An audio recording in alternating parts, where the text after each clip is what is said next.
हाँ जी, तो ये क्वेश्चन हमारा चल रहा था, क्वेश्चन नंबर 14, जिसमें एक सोलेनॉइड है और एक कॉइल है, दोनों एक ही कोर पे हमने बांध दी है। So flux passing through the coil, B is magnetic field inside the solenoid, या फिर हम बोल सकते हैं कि कॉइल भी है, क्योंकि बेसिकली मैग्नेटिक फील्ड किसकी वजह से है, मैग्नेटिक फील्ड है because of current I which is flowing through the solenoid.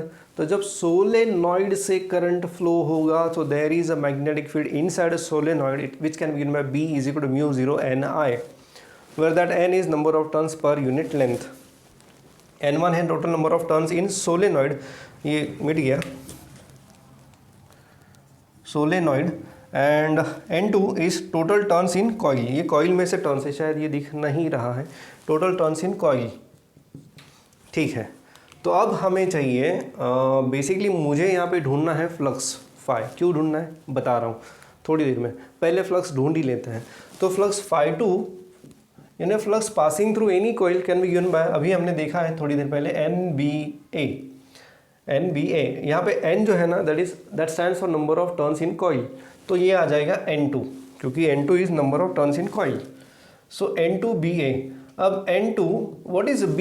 b is mu 0 n i into A, mu 0 n i into A. यहाँ पे मुझे चेक करने दो ए वाली टर्म है कि नहीं, यस इट इज़ देयर। ठीक है, so n2 is mu 0 n i a। देखो n2 what is this, n is number of turns per unit length. अब जो सोलेनॉइड है उसमें जो टोटल नंबर ऑफ टर्न्स है वो है n1, और इसकी जो लेंथ दी है आपके टेक्स्ट बुक में, ये लेंथ दी है क्वेश्चन नंबर 14 में, it is given to be l, length is given to be l। So mu 0 n1 by l I, n1 by l आपको क्या देगा, it will give you number of turns per unit length into a। So क्या मिला मुझे, flux phi 2 is equal to mu 0 n1 n2 i a divided, नहीं i a नहीं लिखता, अब मैं लिखता हूँ a divided by l into i, ऐसे लिख देता हूँ। So what I am getting is flux is equal to mu 0 n1 into A upon l into I. A is area, ये जो एरिया है ना cross sectional area of the solenoid, वो area है। सो ये आ गया मेरा एक एक्सप्रेशन फॉर द फ्लक्स। लेकिन जब हम एक बेसिक डेफिनेशन देखते हैं म्यूचुअल इंडक्टेंस की या सेल्फ इंडक्टेंस की, so in that case flux is directly proportional to current and hence there is a constant of proportionality here that should be m not l। l क्यों नहीं, क्योंकि यहाँ हम सेल्फ इंडक्टेंस की बात नहीं कर रहे हैं, यहाँ हम बात कर रहे हैं म्यूचुअल इंडक्टेंस की। So flux phi is equal to m into I. तो अगर मैं इस इक्वेशन को इससे कंपेयर करूँ तो flux is equal to m into I, तो मेरा जो म्यूचुअल इंडक्टेंस आ रहा है वो है mu 0 n1 n2 a upon l। हाँ, ये आ रहा है actually expression for mutual induction.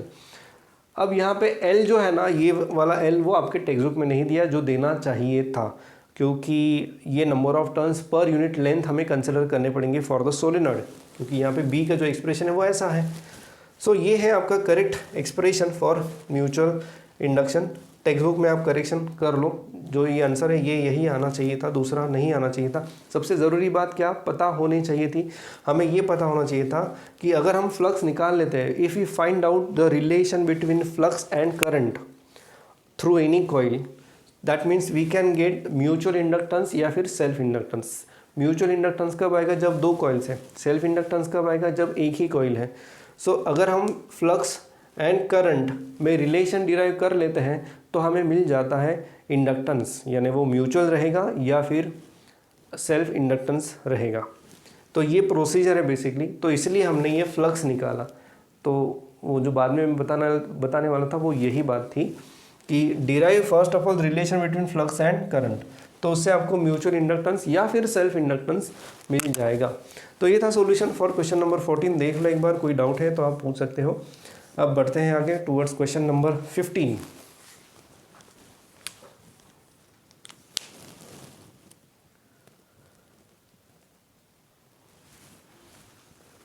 Question number 15 में the primary and secondary coil of a transformer each have inductance of 200 × 10⁻⁶ henry, ऐसा दिया है। So we have two coils, primary and secondary. Primary का self inductance है L1, secondary का self inductance है L2, और दोनों की वैल्यू जो कि सेम है, दैट इज 200 × 10⁻⁶ हेनरी, ये दिया है। दोनों के बीच में जो म्यूचुअल इंडक्टेंस है वो भी दिया है, दैट इज 4 × 10⁻⁶ हेनरी। और अब वो पूछ रहे हैं कि what is the percentage of flux from one coil reaches the other. तो बेसिकली यहाँ पे उन्होंने जो पूछा है ना, ये थियरी में तो मेंशन नहीं किया, बट ये उन्होंने पूछा है coefficient of coupling. Yes, they have asked coefficient of coupling, इसे कहते हैं कोएफिशिएंट ऑफ कपलिंग। इसके बारे में थोड़ा सा डिस्कशन भी हमने कर लिया था किस दौरान, वो जो सेक्शन है ना, कौन सा, m = k√of L1 L2, m = k L1 L2। जब हम ये पढ़ रहे थे तब हमने ये कोएफिशिएंट ऑफ कपलिंग को डिस्कस किया था। And this is nothing but the amount of flux passing from one coil to another. It simply represents, अगर एक कॉइल फ्लक्स फाई रिप्रेजेंट कर रही है तो उसमें से कितना परसेंटेज ऑफ फ्लक्स जो है वो दूसरी कॉइल में से पास हो रहा है, उसको कहते हैं कोएफिशिएंट ऑफ कपलिंग। ठीक है, तो हमें यहाँ पे k ढूंढना था, बस, बाकी कुछ नहीं। तो यही हमारे पास फॉर्मूला है। सो m = k × √L1 L2। अब देखो क्या होगा यहाँ पे। So let us try to find out k. So m is 4 × 10⁻⁻⁶ = k √of L1 और L2, दोनों की वैल्यू सेम है, दोनों का प्रोडक्ट है, तो मैं डायरेक्टली यहाँ पे लिख सकता हूँ 200 × 10⁻⁶ का स्क्वायर। स्क्वायर है तो वो डायरेक्टली आप स्क्वायर रूट्स में से बाहर निकाल सकते हो। 4 × 10⁻⁶ k 200 × 10⁻⁶, ये -6 10⁻⁶ कैंसिल, k = 4 / 200, यानी ये हो जाएगा कितना, 1/50। 1/50 कितना आएगा, 1/50 0.02, 1/50 यानी 0.02 इतना फ्रैक्शन। अब ये इसको परसेंटेज में अगर कन्वर्ट करना है तो you multiply it by 100। So percentage में अगर चाहिए तो 0.02 multiplied by 100, so this is equal to 2%। यानी एक कॉइल में फ्लक्स जो जनरेट हो रहा है उसमें से सिर्फ 2% फ्लक्स जो है वो दूसरी कॉइल में जा रहा है, ऐसा इसका मतलब है, और कुछ खास नहीं। फिर भी कोई डाउट है इस टॉपिक के बारे में तो आप पूछ सकते हो। बढ़ते हैं आगे towards next question, question number 16। तो क्वेश्चन नंबर 16 क्या कह रहा है उसे देख लेते हैं।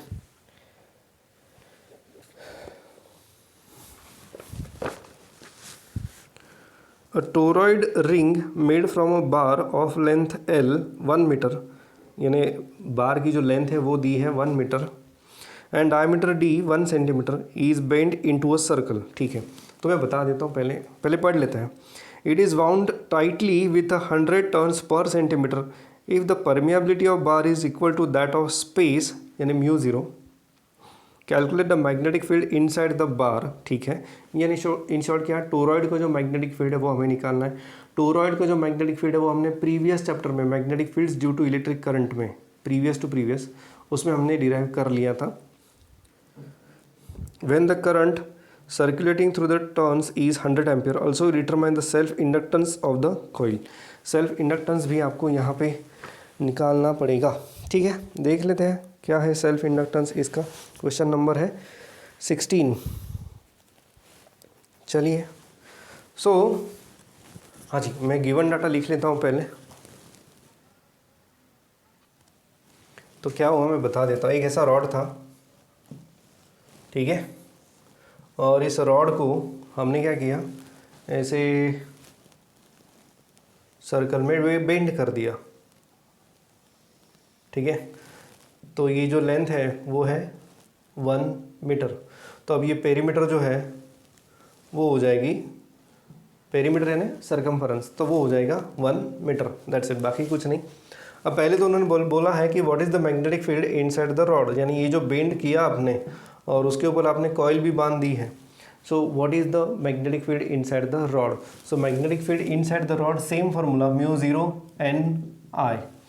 सो 4 पाई इंटू 10⁻⁷ इंटू n की जो वैल्यू है वो है, अब देखो 100 टर्न्स पर सेंटीमीटर दी है, तो 100 टर्न्स पर सेंटीमीटर को आपको टर्न्स पर मीटर में कन्वर्ट करना पड़ेगा।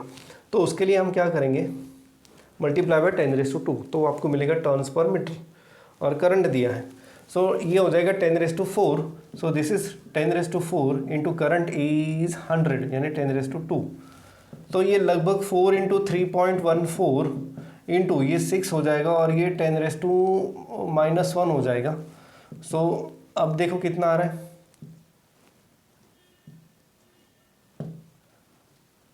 12.56 इंटू 10⁻⁻1, तो ये आ जाएगा 1.256 Tesla. This is the magnetic field in side the rod. हाँ जी, और ये जो डायमीटर दिया ना, कौन सा डायमीटर, ये 1 सेंटीमीटर यानी ये डायमीटर दिया है, ये जो रॉड का जो डायमीटर है वो है 1 सेंटीमीटर, ये यहाँ पे दिया है। तो चलो मैग्नेटिक फील्ड तो हमने ढूंढ लिया, अब अभी उनको क्या चाहिए, उन्हें चाहिए self inductance of this rod. उसे देख लेते हैं कैसे करना है। उसके लिए मुझे पहले ना ये मिटाना पड़ेगा।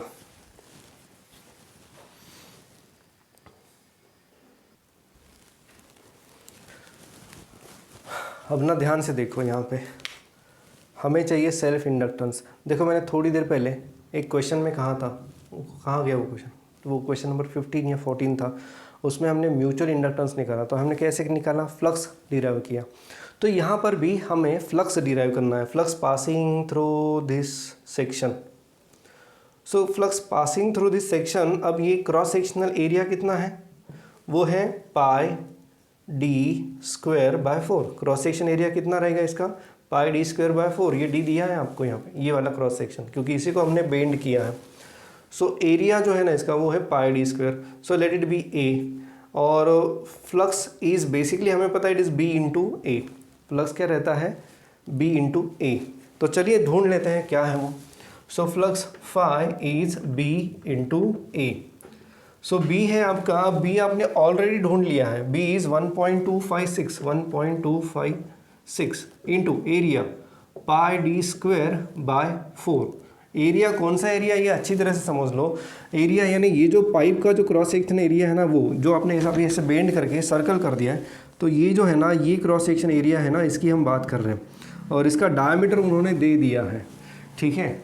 सो 1.256 πd²/4। तो आपको बस क्या करना है, ये d जो है ना, इसकी वैल्यू पुट करनी है, दैट इज 1.256 इंटू पाई यानी 3.14 इंटू 1 इंटू 10⁻⁻² का स्क्वायर डिवाइडेड बाय 4। अब देखो ये जो है ना, ये आप कर सकते हो, ये कैलकुलेशंस आपकी तरफ है। और देखो बट मुझे ऐसा लग रहा है कि लॉग टेबल यहाँ पे लगेगा आपको। यस, आपको यहाँ पे लॉग टेबल की ज़रूरत है। हाँ जी, तो बात ऐसी है कि बस इतना ही नहीं है, सॉरी, ये तो फ्लक्स निकाल लिया, हमें निकालना था, मैं थोड़ा गड़बड़ा गया हूँ। क्या निकालना था हमें यहाँ पे निकालना था बेसिकली सेल्फ इंडक्टेंस। सॉरी गड़बड़ हो गई। तो सेल्फ इंडक्टेंस हमें निकालना है। तो फ्लक्स, ठीक है भाई, फ्लक्स तो इस एक्सप्रेशन से तो आ जाएगा, बट हमें चाहिए self inductance. So self inductance के लिए हमें ढूंढना पड़ेगा, कैसे करेंगे। So for the self inductance we should have, जो थोड़ी देर पहले मैंने बताया था कि we should have relation between flux and current. We should have relation between flux and current, तभी हमें सेल्फ इंडक्टेंस या फिर म्यूचुअल इंडक्टेंस मिलेगा। ठीक है, तो देखते हैं उसे भी। तो उसके लिए मैंने डायरेक्टली वैल्यूज़ लिख दी है। अब देखो कैसा है ये, यहाँ वैल्यूज़ बाद में पुट करनी पड़ेगी।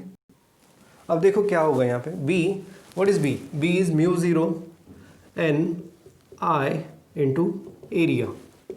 अब एरिया देखो, सबसे पहले तो n, what is this n? n is number of turns per unit length, तो वो तो हमें दिए हैं। सो μ0 n a I, तो μ0 n πd²/4, क्योंकि a की जगह मैंने πd²/4 ये लिख दिया इंटू I। तो फ्लक्स इज दिस, तो relation between flux and current is this much. हमें पता है flux is equal to L into I, तो यानी L का मतलब क्या हुआ, μ0 n πd²/4। ये आ गया आपका सेल्फ इंडक्टेंस। अभी आपको क्या करना है, μ0 की वैल्यू पुट करनी है। n आपको दिया है, n is 100 turns per centimetre, πd²/4। ये वैल्यू जब आप पुट करोगे तो आपको यहाँ पे सेल्फ इंडक्टेंस मिलेगा। तो जब भी बात होती है सेल्फ इंडक्टेंस की या फिर म्यूचुअल इंडक्टेंस की, तो एक बात आपको याद रखनी है कि you should have first of all relation between flux and current, so that में बी म्यूचुअल इंडक्टेंस या फिर सेल्फ इंडक्टेंस। और ये सोलेनॉइड का जो है ना आपको डायरेक्ट फार्मूला भी उन्होंने डिराइव करके दिया है ऑन पेज नंबर 279 एग्जाम्पल 12.5। तो एग्जाम्पल 12.5 जो है ना दैट इज़ बेसिकली उन्होंने उसमें पूछा है कि derive self inductance of toroid, और उसके ज़रिए एक आगे का क्वेश्चन भी उन्होंने डिस्कस किया, बट वो इसी प्रकार से किया, सेम मेथड से उन्होंने टोरॉइड का भी सेल्फ इंडक्टेंस डिराइव कर लिया है। सो ये एक बेसिक मेथड है। आई होप क्वेश्चन नंबर 16 आपके लिए क्लियर होगा। Next is question number 17।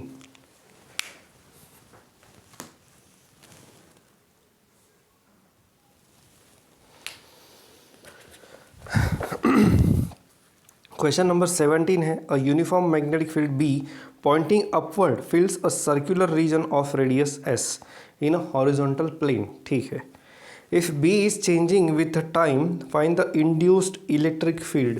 देखो इंड्यूस्ड इलेक्ट्रिक फील्ड का मतलब है they want to ask electric potential, उस रीजन में कितना इलेक्ट्रिक पोटेंशियल यानी ईएमएफ इंड्यूस हो रहा है।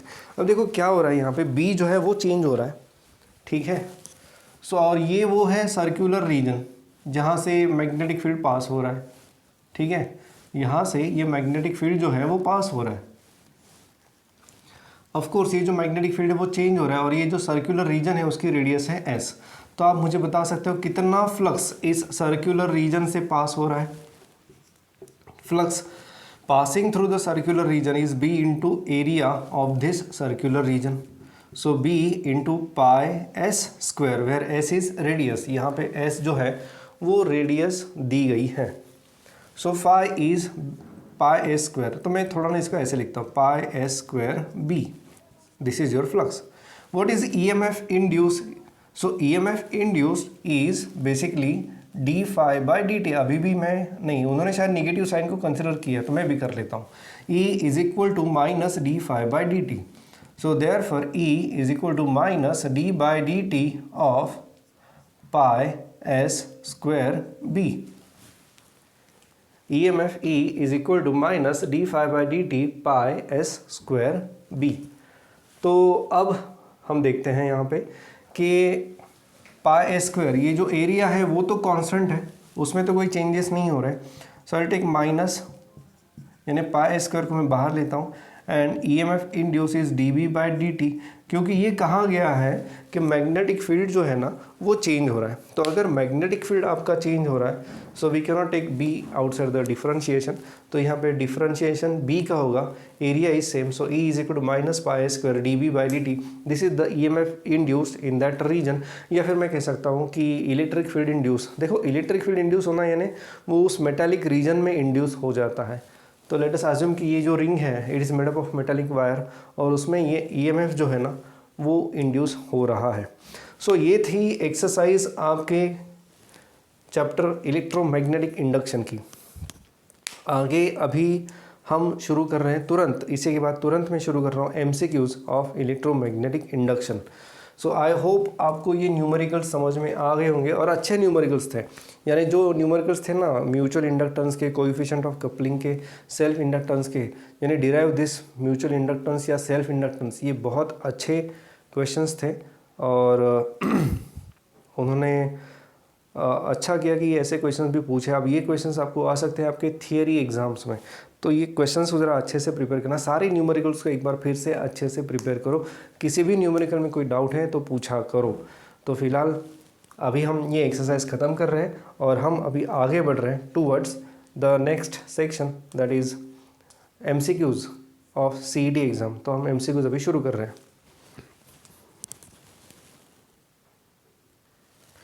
चलिए तो बात करते हैं एमसीक्यूज की। तो शुरू करते हैं पहले एमसीक्यूज से।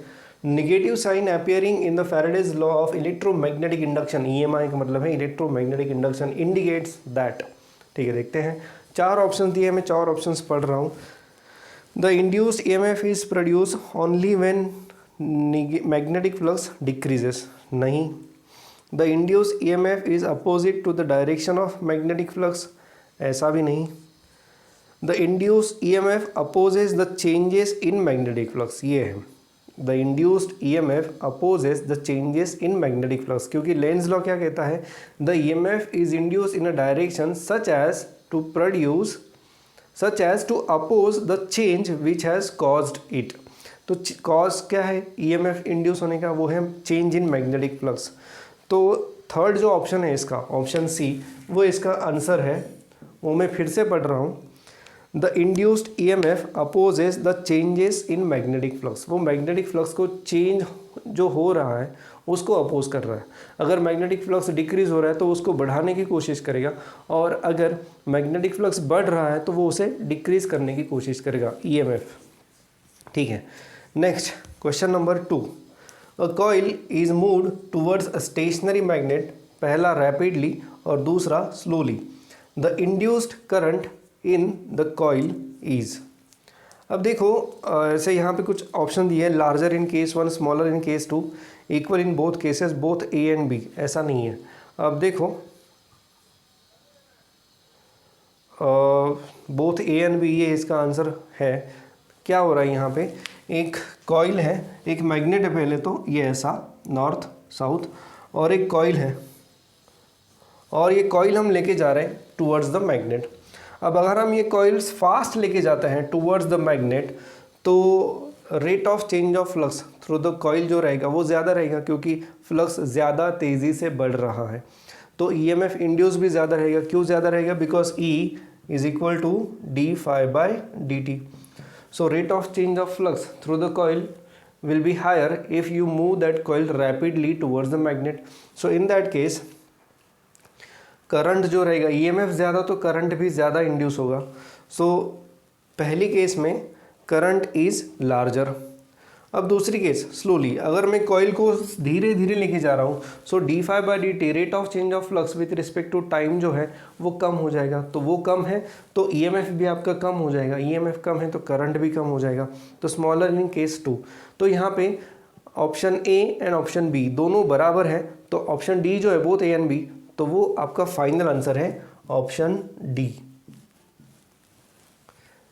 बढ़ते हैं आगे नेक्स्ट क्वेश्चन नंबर 3 की तरफ। When a magnet is moved with its south pole towards coil, nearer face of coil behave as, यानी ये आपकी कॉइल है, ठीक है, और आप उस मैग्नेट का जो साउथ पोल है वो लेके जा रहे हो टूवर्ड्स द कॉइल। तो कॉइल का जो नियरर फेस है, तो यहाँ पे साउथ पोल जनरेट होगा या नॉर्थ पोल जनरेट होगा, इसका डिस्कशन भी हमने किया था जब हमने लेंज लॉ का एक्सप्लेनेशन देखा था, यानी dependence of Lenz law on law of conservation of energy, तब हमने इसको देख लिया था। सो साउथ पोल अगर नज़दीक लेके जा रहे हो तो यहाँ पर भी साउथ पोल जनरेट होगा, तो ये साउथ इस साउथ को रिपेल करेगा according to Lenz law. It opposes the cause which has induce the EMF. So यहाँ पर भी साउथ पोल जनरेट होगा। So nearer face of the coil behave as south pole, क्योंकि अगर यहाँ पे नॉर्थ पोल जनरेट होता है तो मैग्नेट अपने आप आ जाएगा, उसको जनरेट करने, उसको पुश करने की ज़रूरत नहीं है, अपने आप आ रहा है। तो उसमें काइनेटिक एनर्जी आप क्रिएट कर रहे हो, but energy can not be created, so this violets law of conservation of energy. इसलिए यहाँ पे नॉर्थ पोल जनरेट नहीं होगा, यहाँ पे जो जनरेट होगा वो रहेगा साउथ पोल। इसे अच्छी तरह से समझ लेना, ये बहुत इंपॉर्टेंट है इस कंसेप्ट को समझना, ठीक है। तो ये था क्वेश्चन नंबर 3। तो इसका जो आंसर है ना 3 का, क्या है वो, N pole, S pole, positive charge, negative charge, नहीं, it is option B, S pole. बढ़ते हैं आगे क्वेश्चन नंबर 4 की तरफ।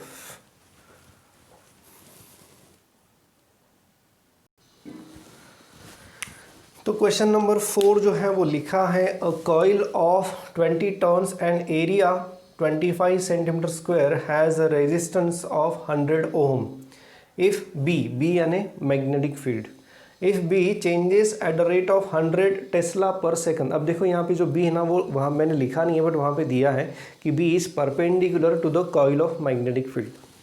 सो B changes at the rate of 1000 tesla per second, the current in the coil is. अब coil का खुद का रेजिस्टेंस दिया है, देखो रेजिस्टेंस दिया है, करंट पूछा है, current is voltage upon resistance, यानी है यहाँ पे हमें वोल्टेज, इसका मतलब है